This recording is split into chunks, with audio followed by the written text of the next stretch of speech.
Good morning, I'm Maurice Barratt and I've got another Life in Lockdown for you. Boris Johnson last night said that the lockdown will continue.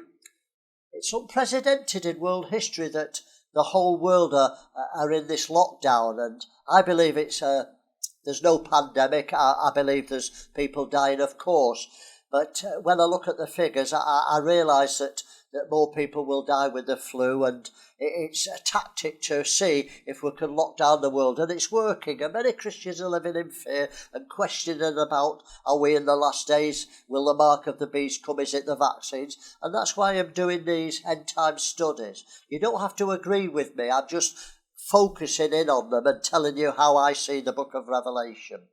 Well, I'm looking at Revelation 13. I'm carrying on. I believe chapter 12 and 13 are chronological.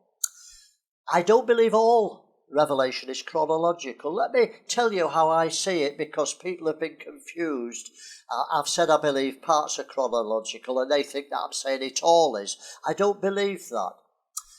I'm a filmmaker, and I know when you're filming a scene, you have a new scene, you do what's called an establishing shot. So there's 12 people in a room, and you show the whole 12 people. Either you have a long shot and show the 12, or you pan across and show. So people know it's a room, they see the decoration, and they see 12 people. You've established it. And then you phone in and maybe look at one person who's talking to somebody else. You may not see the somebody else, but you look at a close-up and the face fills the screen. But you know there's another 11 people in the room. You know that they're talking to somebody on the left because you've seen them. And I believe that's how God writes the Bible. A good example is Genesis. Genesis 1 is the whole picture, an establishing shot. It shows us the whole of creation. In 6 days, God rested on the seventh. There's no details, just God made man in his image. Male and female created he them. Chapter 2, it focuses in on certain areas. So it actually tells you, but this is how he made man. He actually put Adam to sleep, took the rib out, made a woman, and there's a dialogue of Adam. Wow, it's bone of my bone, flesh of my flesh. So chapter 1 is chronological. Chapter 2 is not. It's a detail of something that happened in chapter 1. And I found the book of Revelation exactly the same. I found from chapter 4,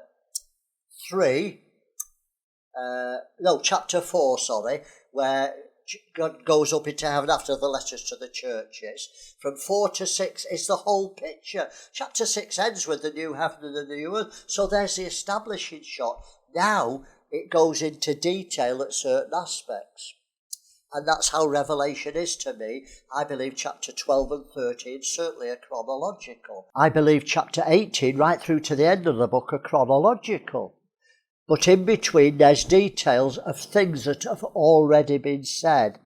I don't think the details are showing the future. They're details of the establishing shot, what's already been said in a previous part. Maybe that'll help you to understand. It helps me to understand Revelation in a way that I wouldn't be able to otherwise. If you've got other ways of understanding it, that's great. There's 100 different versions of Revelation and Daniel and visions. So let's not fall out about that. Let's listen to each other and make an informed opinion. All right, well, let's get into it. I'm looking at chapter 13, the two beasts in chapter 13. I believe the two beasts are two men. I know the beast is a system, and I know, the other beast, the second beast, I'll look at that tomorrow. That's also a system. That's the woman who rides the beast. But of course, every system has a head. Every political party has a prime minister, a dictator. There's always somebody in the head. That every religion has a pope, somebody at the top. So what happens when Satan's cast out of heaven? Because that's how chapter 12 ends. There was a war in heaven. The bride's gone up, I believe. There's a war in heaven. He's cast down.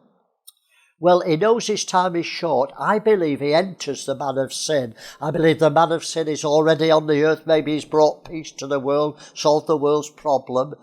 But then when there's peace, sudden destruction. I believe Satan is cast out. He enters the man of sin. Judas is a type.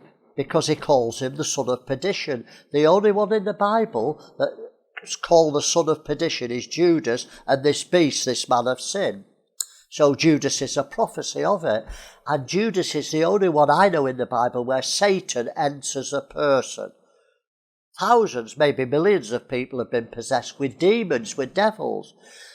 But I can only find one man, Judas, where it says Satan entered him, Satan personally. And I believe Satan will personally enter the man of sin, this beast. He'll be Satan personified, just like Christ was God in the flesh. He had the fullness of God in the flesh. I believe this beast will have the fullness of Satan in his flesh. It's called the son of perdition. So let's look at Revelation chapter 13, verse 1. And I stood upon the sand of the sea and saw a beast rise out of the sea, having 7 heads, 10 horns, and upon his horns 10 crowns, and upon his heads the name of blasphemy. That's a clue to who he is. Well, Revelation 12:3, I've looked at it in previous studies. There appeared another wonder in heaven, a great red dragon. Well, the dragon Satan, surely, having 7 heads, 10 horns, and 7 crowns upon his head. So this is Satan personified. It's telling you the character of the man. He gets his power, his authority from Satan. Well, it comes out of the sea. What does that mean? Is it literal sea? Well, no, I believe it means nations, the whole world. Revelation 18:15, and he said unto me, the waters which you saw where the whore sits, that's what the beast we'll look at tomorrow, the false prophet, are peoples and multitudes and nations and tongues. It comes out of the whole world system, I believe. And Revelation 28, and shall go to deceive the nations which are in the 4 quarters of the earth, Gog and Magog, to gather them together to battle, the number of whom is as the sand of the sea. An innumerable number as the sand of the sea. So I believe that confirms that it's come out of the world system, peoples, nations, languages. Verse 2, more description of the beast. And the beast which I saw was like a leopard, but he had the feet of a bear and a mouth as the mouth of a lion. So he's a composite beast. And the dragon gave him his power, so that confirms that Satan gives his power. The dragon gave him his power and his seat and great authority. Well, it's interesting, but Daniel saw 3 beasts. I can't look at this study, but he saw 3 beasts. He saw a leopard, he saw a bear, and he saw a lion. These 3 beasts are in this man. So the characteristic of a leopard, a bear, a lion, whatever those empires were, are all in this beast. But Daniel saw a 4th beast that was different than all the others and had horns, 10 horns.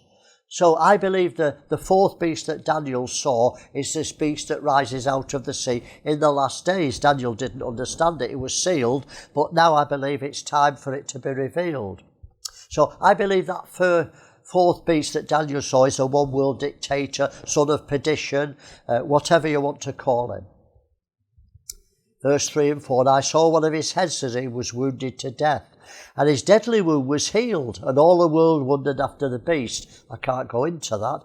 And they worshipped the dragon, so they worshipped Satan, which gave power to the beast, and they worshipped the beast, saying, who is like unto the beast, who is like able to make war with him? And there was given unto him a mouth speaking great things and blasphemies, and power was given unto him to continue 42 months. Well, that's 1,260 days, 3.5 years, times time and half a time. It's all over Revelation and all over the Bible. And he opened his mouth in blasphemy against God, to blaspheme his name and tabernacle and them that dwell in heaven.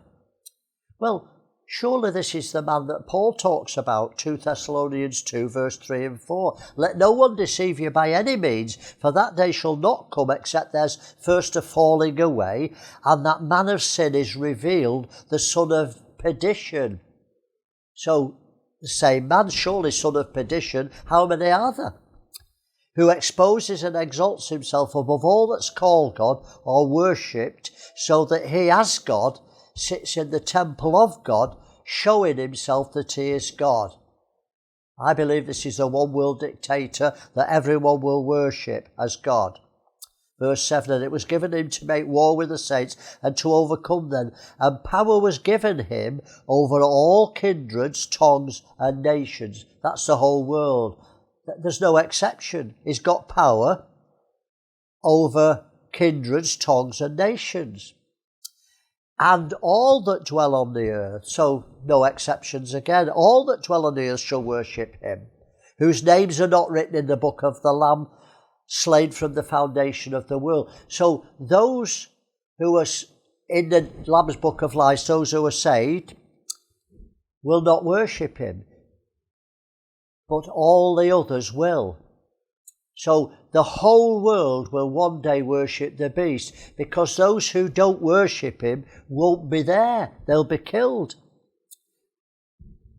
It's tomorrow's study, the second beast. But it says the second beast causes as many as would not worship the image of the beast should be killed.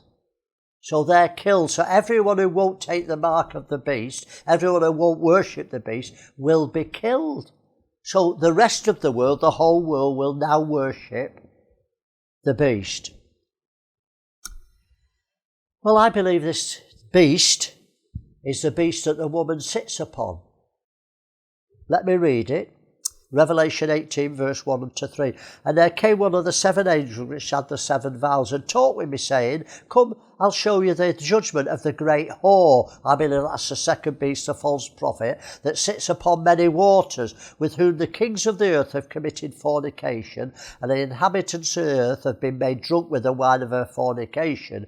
So he carried me away in the spirit into the wilderness, and I saw a woman sit upon a scarlet-coloured beast, full of the names of blasphemy, having 7 heads and 10 horns. So that correlates that the beast that this woman sits upon is the beast that we're looking at that rose out of the sea. And verse 8, the beast you saw was and is not, and shall descend out of the bottomless pit and go into perdition.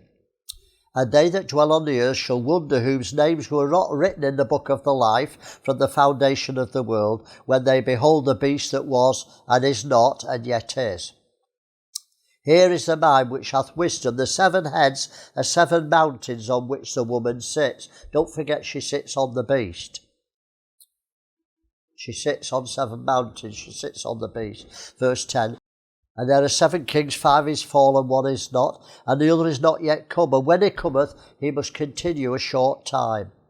And the beast which was and is not, even is the 8th, and is of the 7th, and goeth into perdition. So, son of perdition, it's the same. And the 10 horns which you saw are 10 kings, which have received no power or kingdom as yet, but receive power as kings 1 hour with the beast. These have one mind, and give their power and strength to the beast. So, the time's gone, but I believe all these scriptures I've quoted confirm that this beast that rises out of sea is the one world dictator that I believe we'll see very soon, that all the world will worship. Those who won't will be killed. What's his fate? Well, when Jesus comes, he'll put this man in the lake of fire before he reigns for 1,000 years. Revelation 19, verse 11 to 19, and I saw heaven open, behold a white horse, and he that sat upon him was called Faithful and True, and in righteousness he shall judge and make war. And I saw the beast, and the kings of the earth and their armies gathered together to make war against him that sat on the horse and against his army. And the beast was taken, and with him the false prophet that wrought miracles before him. So I believe that the beast of today and the beast I'll talk about tomorrow will be cast into the lake of fire, burning with brimstone. That's his fate. The time's gone.